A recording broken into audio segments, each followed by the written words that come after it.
So, the Founding Fathers, a group of what I can only describe as Chads from the American Revolution.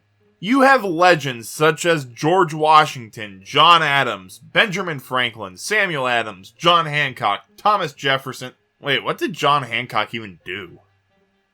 And that's where today's topic came from.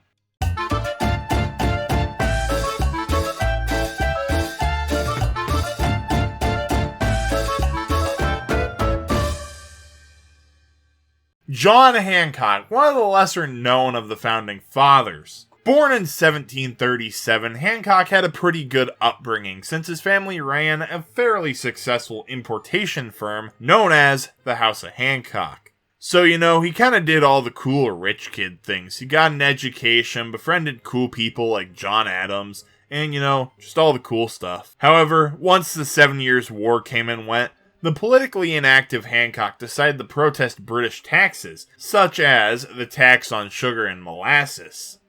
So, naturally, our good old friend John did what any normal rich kid would do when mad about taxes. He proceeded to align himself with an extreme political ideology. More correctly, the screw the British ideology, which led Hancock to help organize a panel to petition the British to remove their troops from the 13 colonies after the Boston Massacre. And in 1774, Hancock was an outspoken supporter of the Boston Tea Party. After a while, Hancock started communicating with the Sons of Liberty, more specifically with Samuel Adams, and started helping them out, which led him to wind up in Lexington when Paul Revere performed his famous Midnight Ride to warn them, and I quote, "The British are coming." After that, we jump ahead a little while past the battles of Lexington and Concord, all the way to the next year, when Hancock was elected the president of the Continental Congress in Philadelphia.